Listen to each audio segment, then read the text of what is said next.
Hello বন্ধুরা, আসসালামু আলাইকুম। কেমন আছেন সবাই? আশা করি সবাই খুব ভালো আছেন। আজকে আমি আপনাদের সাথে শেয়ার করব আমার দিনটা কিভাবে শুরু হয়। চলেন। প্রথমেই ঘুম থেকে উঠে তারাজ বাবুর জামাকাপড়গুলো ধুয়ে নিলাম। ছাদে শুকাতে যাব। আর তখনই ভাবলাম যে ছাদে জামাকাপড় শুকানোর আগে একটু চিড়িয়াখানা থেকে ঘুরে আসা যাক। আর চিড়িয়াখানা যেহেতু আমার বাসার পাশেই, আমার ছাদ থেকে দেখা যায়, তাহলে তো একটু ঘুরে যাওয়াই যায়, তাই না?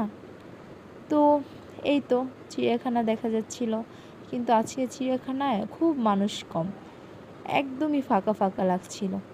তো চিড়িয়াখানায় মানুষ থাকুক আর না থাকুক, আমার তো সেটা দেখে কাজ নেই, আমার কাজ তো আমাকে করতেই হবে।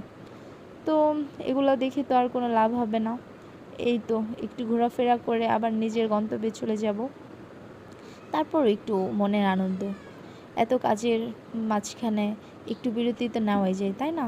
তো চলে গেলাম তারাজ বাবুর জামা কাপড়গুলো শুকাতে। এখানে ছাদে চলে আসলাম তারাজের কাঁথা শুকাতে দিতে। আর এত বাতাস ছাদে, আলহামদুলিল্লাহ খুব ভালো লাগছিল। রোদের মাঝে যদি একটু বাতাস থাকে, জামা কাপড় শুকাতে দিতে কিন্তু এত কষ্ট লাগে না, তাই না? আর কেমন লাগলো আমার ভিডিও কমেন্ট করে জানাবেন অবশ্যই। ভালো লাগলে পেজটা ফলো দিয়ে পাশে থাকবেন। তো এই তো আমার জামা কাপড় শুকাতে দেওয়া শেষ। এখন আমি বাসায় চলে যাব। আর শাশুড়িকে জিজ্ঞাসা করলাম সকালে কী নাস্তা খাবেন। বললো নুডলস রান্না করো। তো এই তো আমি নুডলস রান্না করতে চলে আসছি। রান্না প্রায় শেষ। আর এগুলো করতে করতে এই তারাজ উঠে গেল ঘুম থেকে।